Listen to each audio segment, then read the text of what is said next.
संभोग से समाधि तक की यात्रा सुनने में जितनी विरोधाभासी लगती है, उतनी ही गहरी और सत्य के करीब है।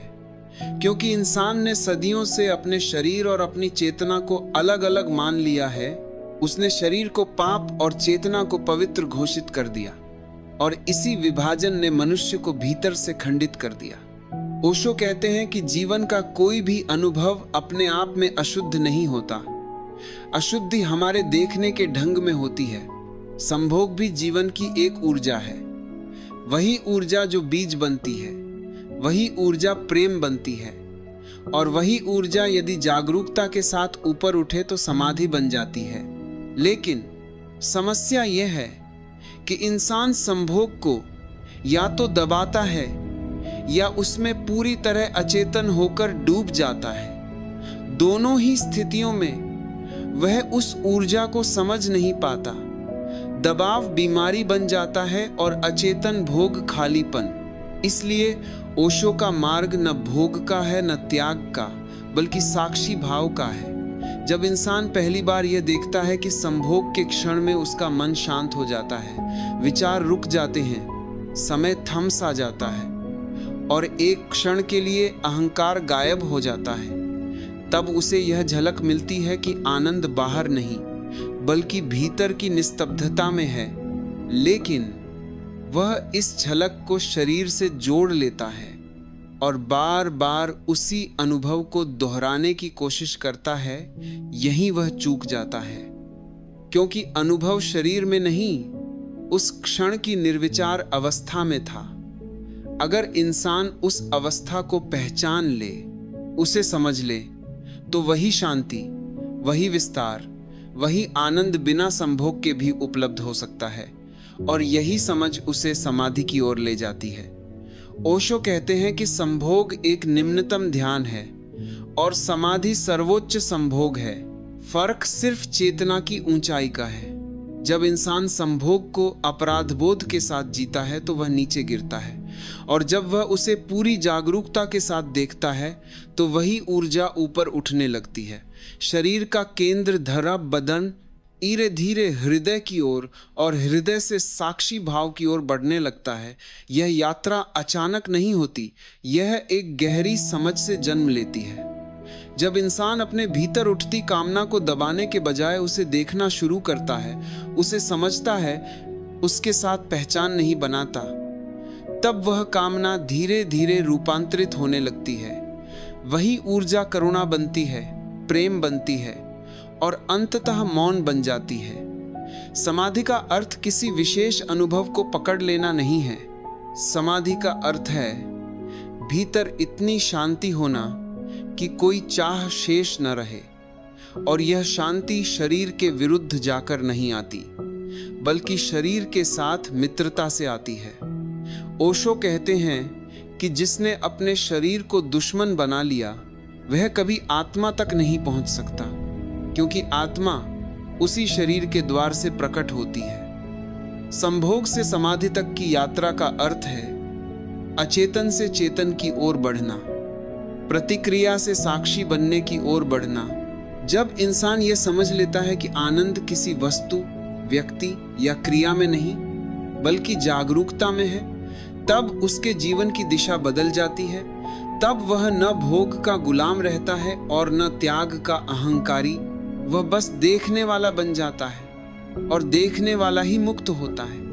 इस अवस्था में संभोग भी पवित्र हो जाता है और ब्रह्मचर्य भी सहज, क्योंकि अब कोई संघर्ष नहीं बचता, केवल समझ बचती है, और जहां समझ होती है वहां शांति अपने आप उतर आती है।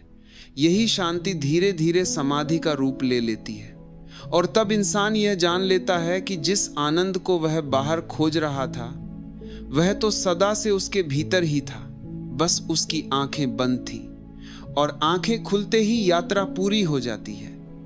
और जब यह समझ और गहरी होती चली जाती है, तब इंसान के भीतर एक बड़ा परिवर्तन घटित होने लगता है।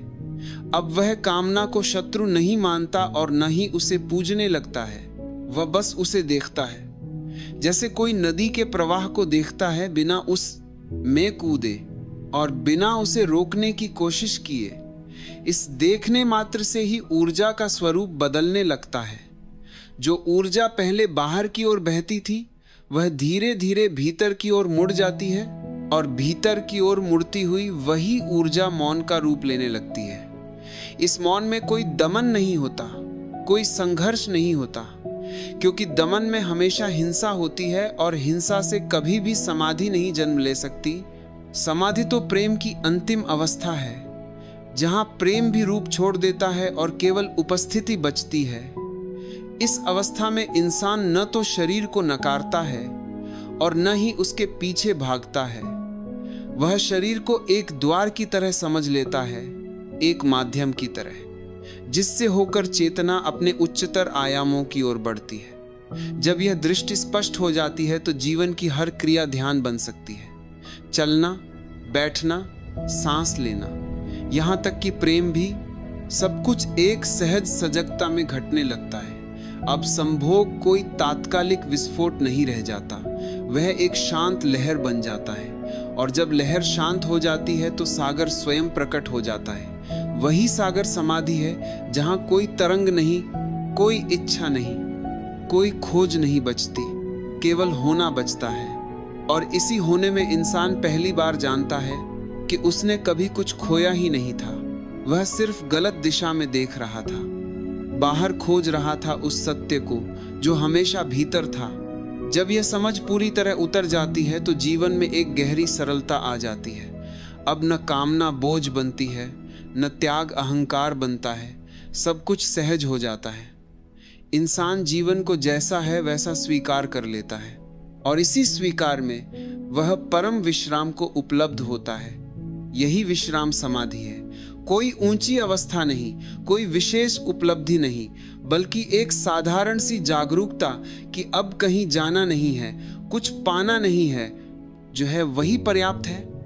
और जब ये पर्याप्तता भीतर उतर जाती है, तब से अंभोग से समाधि तक की यात्रा अपने आप पूरी हो जाती है, बिना किसी प्रयास के, बिना किसी विधि के, बस समझ के प्रकाश में। और इसी बिंदु पर कहानी अपने स्वाभाविक अंत को पहुंचती है, क्योंकि अब कहने के लिए कुछ बचता नहीं। जो समझना था वह समझ में आ चुका होता है। इंसान यह जान लेता है कि न तो संभोग गलत था और न ही समाधि कोई दूर की मंजिल। गलती केवल इतनी थी कि वह ऊर्जा को पहचान नहीं पाया था। वह उसे जीता रहा, लेकिन जागरूक नहीं हो पाया। और जब जागरूकता आ जाती है तो जीवन की हर परत बदल जाती है। अब न भीतर कोई द्वंद्व रहता है, न शरीर और आत्मा के बीच कोई संघर्ष। सब कुछ एक ही लय में बहने लगता है। जैसे अलग अलग सुर मिलकर संगीत बन जाते हैं, उसी तरह शरीर, मन और चेतना एक साथ गूंजने लगते हैं। इस अवस्था में इंसान न तो भोगी होता है न त्यागी, वह सिर्फ साक्षी होता है। और साक्षी होना ही सबसे बड़ी मुक्ति है, क्योंकि साक्षी किसी अनुभव को पकड़ता नहीं, बस उसे घटने देता है। अब आनंद आता है तो वह उसे थामता नहीं, और दुख आता है तो वह उससे लड़ता नहीं। दोनों आते जाते रहते हैं और भीतर एक गहरी शांति स्थिर रहती है। यही शांति समाधि है। कोई चमत्कार नहीं, कोई रहस्य नहीं, बस एक सरल सी सच्चाई कि जीवन को जाग कर जिया जाए। और जब इंसान इस सच्चाई में टिक जाता है तो उसे यह एहसास होता है कि यात्रा कभी बाहर थी ही नहीं, न संभोग में न समाधि में। यात्रा तो देखने वाले के भीतर थी, और जैसे ही देखने वाला जाग गया, पूरी यात्रा समाप्त हो गई। अब न शुरुआत बचती है न अंत, केवल एक मौन उपस्थिति बचती है, जहां जीवन जैसा है वैसा ही पूर्ण है। और इसी पूर्णता में कहानी स्वयं शांत हो जाती है।